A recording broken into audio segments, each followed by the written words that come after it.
বন্ধুরা আরো একটা নতুন গান বন্ধুরা, 6 বছরের পুরনো নতুন গান, যেটাতে একদম ইনস্টাগ্রাম ভরে গেছে ইনস্টাগ্রাম। হ্যাঁ, লিরিক্স কেউ ধরতে পারছে না, এদিকে বলছে ভাইবস আছে। ছি ছি ছি রে ননি, ছি ছি।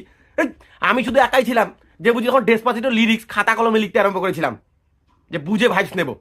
কিন্তু বোঝারও দরকার নেই, উড়িয়ার লোকজন জানতে পারলে অভিশাপ দেবে যে উড়িয়ার এই দুঃখের গানটাকে এদিককার লোকজন হাসির গান বলে মেনে নিয়েছে আমার মতন। আবার ইনস্টাগ্রামে ইনফ্লুয়েন্সার দিকে গেলে নাচানাচি করছে।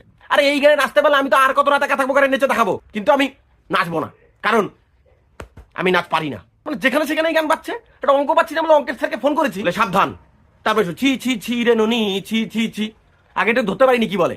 না, বিরক্তকর ব্যাপার তো তখন হয়ে গেছিল যে সারেগামাপা থেকে সিঙ্গার ডেকে এনেছে পাড়ায়, স্টেজে উঠে সেই শুরু ছি ছি ছি রে ননি ছি। কারণ পাগের টুকু নিজেও ধরতে পারিনি, তাই ছি ছি ছি রে নদী থেকে শুরু করেছে। মানে এই গান তো আমাদের পাড়ার ননি আর মালতী গিয়ে দেবে। ননি উঠে প্রথমে গাইবে, নিজেও বুঝবে না কি গাইবে, পরে মালতী গাইবে ছি ছি ছি রে ননি ছি ছি ছি। সবকিছু পেরিয়ে গেছিল তো তখন। ছেলের বাবা মা ছেলের জন্য পাত্রী দেখতে গিয়েছিল, পাত্রীকে গিয়ে বলেছে ছেলের মা যে মা তুমি গান গাইতে পারো? পাত্রী বলেছে হ্যাঁ, একটা গান গেয়ে শোনাও দেখি। যেই শুরু করেছে ছি ছি ছি রে ননি, ছেলের বাবা মা জানলা দিয়ে পালিয়ে গেছে। মানে আমার ছেলে বাড়িতে একাই বকবক করুক ইনস্টাগ্রামে, আরেকজন বাড়িতে চলে এলে আর নেওয়া যাবে না। পাড়ার এক কাকু অফিস থেকে ফেরার সময় ভুল করে প্যান্ট একু করে দিয়েছে, ও পাশ থেকে কাকে বলছে ছি ছি ছি রে ননি ছি ছি। রেগে গেছে কাকুটা, কারণ ওই কাকুর নাম মাখন ছিল।